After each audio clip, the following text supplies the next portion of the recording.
What does jihad truly mean in Islam? Is it only about warfare, or is there a deeper spiritual side? Do women have a role in jihad? What rewards are promised for those who fight in Allah's cause? Is jihad still obligatory today, and under what conditions? Can someone be rewarded as a martyr without ever stepping onto a battlefield? What did the Prophet Muhammad, peace be upon him, teach about conduct during battle? Welcome to Books Crux, your source for authentic knowledge and timeless hadith wisdom. In today's video, we dive into the powerful and often misunderstood concept of jihad, as taught by the Prophet Muhammad, peace be upon him, himself. From the obligation of jihad to the spiritual rewards, the protection of women and families, and the reverence for those who give their lives for Allah's cause. This video brings together authentic hadiths that shed light on the real essence of jihad. Whether you're seeking clarity, knowledge, or reflection, this is a must-watch for every Muslim and student of Islam. Stay till the end to hear inspiring words about the reward of intention alone, and how one's sincerity can earn the status of a martyr. Jihad obligatory for Muslims. The Prophet, peace be upon him, said, "Jihad is obligatory for you under your ruler, whether he is pious or impious. And Salat in congregation is obligatory for you behind every Muslim, whether he is pious or impious, and commits grave sins. And Salat is mandatory on every Muslim, whether he is pious or impious, and commits grave sins." Narrated by Abu Huraira, Abu Dawud, Mishkat. Women's jihad is pilgrimage. Ul-Mominin Aisha, Allah be pleased with her, said, "I asked the Prophet, peace be upon him, if women were required to do jihad. He replied, yes, but their jihad is one in which no fighting is involved. Their jihad is performing Hajj and Umrah." Narrated by Aisha, Bukhari, Ibn Majah, Mishkat. Reverence of women of the person on jihad. The Prophet, peace be upon him, said, "The reverence of the women of the person away on jihad is like the reverence of your own mother. If the person who is entrusted to look after such a family breaches that trust, on the day of judgment, he will be made to stand before the person whose trust he had breached, and he will be given the option to claim any number of his good deeds." Narrated by Barida, Muslim, Mishkat. Preparation for jihad. The Prophet, peace be upon him, said, "Prepare yourselves for war with the disbelievers to the utmost of your power. Verily, strength lies in your proficiency in archery." He repeated this thrice. Narrated by Akbar bin Amir, Muslim, Abu Dawud, Ibn Majah, Mishkat. Immediate mobilization when ordered to move for jihad. The Prophet, peace be upon him, said, "When you are asked to move out for jihad, do so immediately." Narrated by Ibn Abbas, Bukhari, Ibn Majah.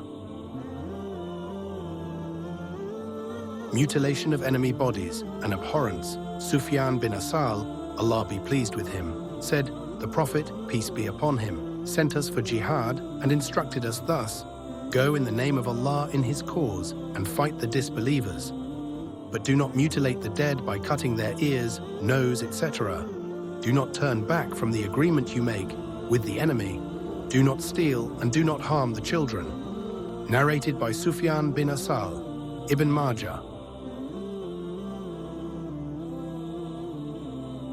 Virtue of jihad.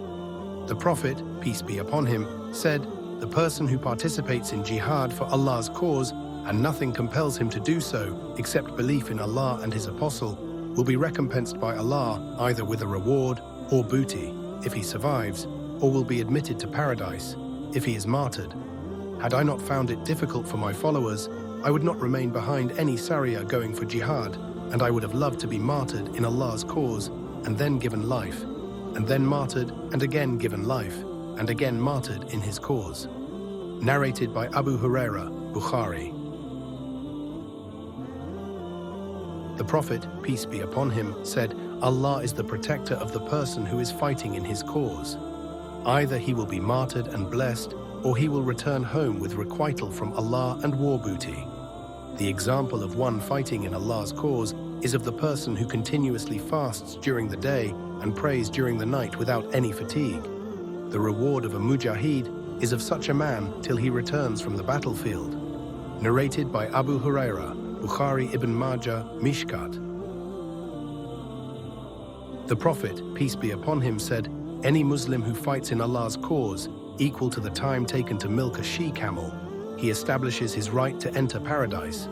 Narrated by Muad bi Jabal, Tirmizi, Abu Dawud, Ibn Majah, Mishkat. 100 stages in paradise for participants of jihad. The Prophet, peace be upon him, said, "There are 100 stages, one on top of the other in paradise. Allah has reserved these for those struggling in His cause. The distance from one stage to the other is like the distance between the heaven and the earth. So when you pray to Allah, pray for Firdaus. This is the highest and the focal point of paradise." Narrated by Abu Huraira, Bukhari, Muslim, Mishkat. The Prophet, peace be upon him, said, "The person who is martyred in the sea will be given the reward of 2 martyrs on the land. And if one feels dizzy and nauseate, he will be rewarded same as a person seriously injured on land in Allah's cause. And the person sailing from one tide to the other is like a person who has traveled the entire world on land. Verily, Allah has appointed an angel of death, but Allah will Himself confiscate the soul of the person who dies in the sea fighting in His cause. And all the sins except debt are forgiven of the martyr on land, but for the martyr of the sea, all his sins, including debt, are forgiven." Narrated by Abu Imama, Ibn Majah. Reward of intention to join jihad. The Prophet, peace be upon him, said, "The person who prays to Allah for martyrdom with a genuine desire, Allah will reward him as a martyr, even though he dies in his bed." Narrated by Sahal bin Hanif, Muslim, Abu Dawud, Ibn Majah, Mishkat. The Prophet, peace be upon him, said, "After the conquest of Makkah, migration is no more mandatory. However, jihad with the disbelievers and its intention is still there. And when you are told to come out for jihad, do so immediately." Narrated by Ibn Abbas, Bukhari, Abu Dawud, Mishkat. Reward of being wounded in jihad. The Prophet, peace be upon him, said, "The wound that a Muslim receives in Allah's cause will appear on the day of resurrection as it was at the time of infliction. Blood will be flowing from it. Its color will be that of blood, but its smell will be like musk." Narrated by Abu Huraira, Bukhari, Muslim, Ibn Majah, Mishkat. Dust of battlefield exonerates body from hell. Fire. The Prophet, peace be upon him, said, "During jihad in Allah's cause, even if the feet of the mujahid become dusty, the fire of hell will not touch him." Narrated by Abu Ayas Abdur Rahman, Bukhari, Ibn Majah. Reward of fasting during jihad. The Prophet, peace he upon him, said, "If a person fasts during jihad for 1 day, Allah on the Day of Judgment will keep his face away from hellfire, equal to the distance covered in 70 years. Narrated by Abu Sa'id Khudri, Bukhari, Muslim, Majah. Reward of bearing expenses of jihad. The Prophet, peace be upon him, said, "Any person who spends a pair of something in Allah's cause, on the day of resurrection, the gatekeepers of all the gates of paradise will invite him to enter from their gate." Narrated by Abu Huraira, Bukhari.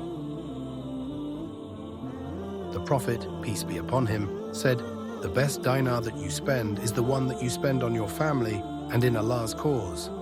Narrated by Suban, Ibn Majah. Providing provisions for person going on jihad. The Prophet, peace be upon him, said, "Any person who provides provisions for the person going on jihad will be rewarded as if he himself had taken part in that jihad. And the person who takes care of the family of a person away on jihad will be rewarded as if he himself had taken part in that jihad." Narrated by Omar, Bukhari, Muslim, Abu Dawud, Ibn Majah, Mishkat. Reward for sentry duty in battlefield. The Prophet, peace be upon him, said, "Performing sentry duty for 1 day on the road to a Muslim camp for Allah in any month other than Ramadan carries a reward equal to fasts and prayers of 100 years. And one day sentry duty for Allah on a road leading to a Muslim camp in the month of Ramadan is better than the reward of fasting and praying of 1,000 years.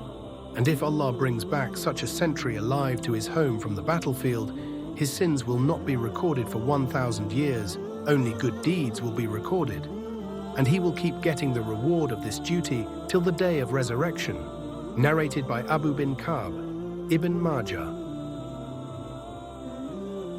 The Prophet, peace be upon him, said, "One night sentry duty in the cause of Allah is better than fasting and salat on 1,000 years in your home, each year made up of 360 years, and each day equal to 1,000 years." Narrated by Anas, Ibn Majah, Mishkat. The Prophet, peace be upon him, said, "Deeds of every person cease at the time of his death, except for the person who dies while performing sentry duty in the cause of Allah. His deeds keep multiplying till the day of resurrection, and he remains safe from the trials of the grave." Narrated by Fazala bin Ubaid, Tirmizi, Abu Dawud, Ibn Majah, Mishkat. The Prophet, peace be upon him, said, "Hellfire will not touch two eyes, one that weeps due to Allah's fear and the other that performs sentry duty in Allah's cause." Narrated by Ibn Abbas, Tirmizi, Mishkat. Merits of a martyr. The Prophet, peace be upon him, said, "Allah has 6 merits for a martyr. He is immediately forgiven and shown his place in paradise. He is safe from the afflictions of the grave. He remains in peace from the consternation of the day of resurrection. He is made to wear the crown of honor. He is wed with 72 virgins of paradise, and he is given the right to intercede for 70 of his relatives on the day of judgment." Narrated by Muqdam bin Ma'ad, Tirmizi, Ibn Majah, Mishkat. The Prophet, peace be upon him, said, "The martyr will be able to intercede for 70 of his relatives on the day of judgment." Narrated by Nimran bin Atba, Abu Dawud. Abdullah, Allah be pleased with him, said, "We asked the Prophet, peace be upon him, about the ayat. Do not consider those martyred in the cause of Allah as dead. Verily they are alive and provided sustenance from Allah." The Prophet, peace be upon him, replied, "The souls of the martyrs are in the bodies of green birds, residing in chandeliers hanging under the highest heaven." Narrated by Masruq, Muslim, Ibn Majah, Mishkat. The Prophet, peace be upon him, said, "The soul of a mu'min is turned into a bird. It roams around in the gardens of paradise. On the day of resurrection, it will again be put into its real body." Narrated by Ka'b, Ibn Majah.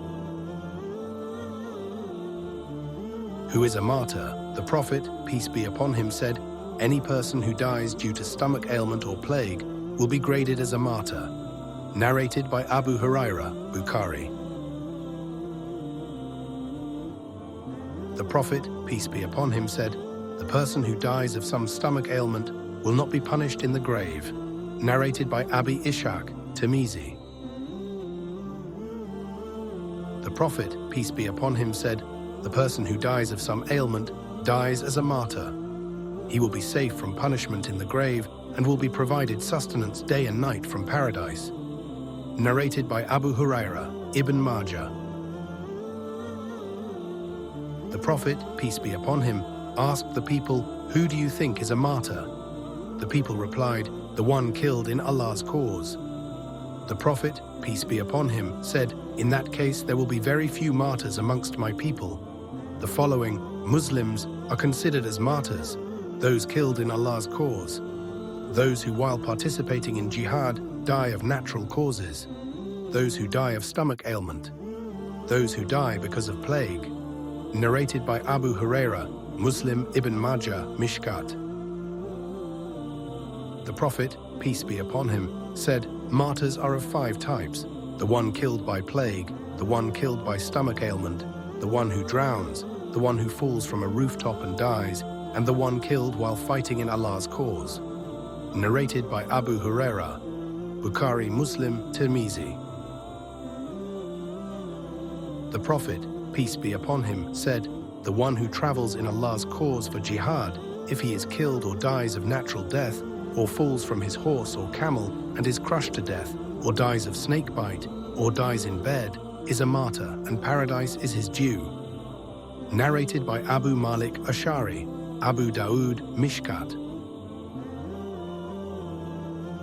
The Prophet, peace be upon him, said, "Martyrs are of 4 categories. One is he who has complete faith in Allah. He meets the enemy and is killed striving to uphold Allah's name. He is the one people will look up to on the Day of Judgment. Then is the person who has complete faith in Allah. But when he meets the enemy, he is full of fear and shivering, as if thorns are running in his veins. A stray arrow hits him and he dies. He is the second category of a martyr. Third is he who is a mu'min. He has done some good deeds and some bad. He meets the enemy and is killed while fighting bravely for Allah. Fourth is an honest man who has committed excesses against his faith. He meets the enemy and lays down his life fighting bravely for Allah's cause. Narrated by Fuzala bin Ubaid. Tirmizi, Mishkat. The Prophet, peace be upon him, said, "The person who is killed while protecting his property is a martyr." Narrated by Abu Huraira, Bukhari, Muslim, Abu Dawood, Ibn Majah, Mishkat. Denying jihad, a great sin. The Prophet, peace be upon him, said, "If a person dies and he has neither taken part in jihad nor had the wish in his heart to participate in one, he dies as a hypocrite." Narrated by Abu Huraira, Muslim, Abu Dawood, Mishkat. The Prophet, peace be upon him, said, "The person who meets Allah and has no mark of jihad on him, meets Allah at a loss." Narrated by Abu Huraira, Ibn Majah. Allowable of jihad, not joining jihad for genuine reason. The Prophet, peace be upon him, during one of the jihads said, "You have left behind some people in Medina who are with you in reward for the journey and for spending in Allah's way and for cutting the jungle to make passage." People were astonished at how could it be when they were actually sitting at Medina. The Prophet, peace be upon him, clarified they were forced to stay back because of genuine reasons, i.e. they had all the attention to join the force but could not. Narrated by Anas, Bukhari, Muslim, Abu Dawood, Ibn Majah, Mishkat. Participation of women in jihad. Anas, Allah be pleased with him, said, "During the Battle of Uhud, I saw Mu'minin Aisha, Allah be pleased with her, and Salim, Allah be pleased with her. They had tucked up their garments till the calves of their legs and were bringing water for the soldiers in water bags slung over their backs." Narrated by Anas, Bukhari, Abu Dawood. Rabi bin Muad, Allah be pleased with her, said, "We used to accompany the Prophet, peace be upon him, on jihad. Our duty was to provide water and look after the soldiers. We also used to take back the dead and wounded to Medina." Narrated by Rabi, Bukhari. Atiyah, Allah be pleased with her, said, "I went for jihad with the Prophet, peace be upon him, on 7 occasions. When the men left the camp, I used to take care of their belongings, cook for them, and look after the ill and the wounded." Narrated by Atiyah, Muslim, Ibn Majah, Mishkat. Deceit, deception during jihad. The Prophet, peace be upon him, said, "Fighting is nothing but stratagem. Lying is a sin, but not if used as stratagem of war." Narrated by Abu Huraira, Bukhari, Muslim, Abu Dawood, Ibn Majah, Mishkat. Killing an infidel enemy by deceit during jihad. The Prophet, peace be upon him, said, "Who will kill Ka'b bin Ashraf?" Muhammad bin Musalama, Allah be pleased with him, replied, "I will do it, but permit me to use lies and deceit to gain access to him." The Prophet, peace be upon him, allowed him to do so. Narrated by Jabbar, Bukhari, Abu Dawood. Unintentional killing of women and children. When a night raid was to be conducted against an enemy camp, the Prophet, peace be upon him, was informed that women and children in the camp may also be killed because of the dark. The Prophet, peace be upon him, said, "They are also part of them, i.e. the enemy." so if killed by mistake, there is no harm. Narrated by Sa'd bin Gashma, Bukhari, Muslim, Ibn Majah, Mishkat. Non-allowable of jihad. Killing women, children. The Prophet, peace be upon him, saw the body of a woman who had been killed during the ensuing battle. He immediately ordered that women and children may not be killed during battle. Narrated by Ibn Omar, Bukhari, Muslim, Abu Dawood, Ibn Majah. Hanzala, Allah be pleased with him, said, "We were on a jihad with the Prophet, peace be upon him, when we came across a woman who had been killed and people had gathered around her. The Prophet, peace be upon him, said, 'She was not taking part in the battle, then why was she killed?' He then sent a messenger to Khalid bin Walid, Allah be pleased with him, with this message, 'Allah and his Prophet order you not to kill women, children and the laborers.'" Narrated by Hanzala, Ibn Majah. The Prophet, peace be upon him, said, "Jihad is of two forms. The person who joins jihad for Allah's approval, obeys his ruler, spends from the lawful goods that he has, is honest with his colleagues, and avoids mischief and discord, his sleeping, his rising from sleep, are all virtues. And the one who joins jihad for pride or pretense, disobeys his ruler, and spreads discord in the land, verily he returns back with no compensation at all." Narrated by Muad, Abu Dawood, Mishkat.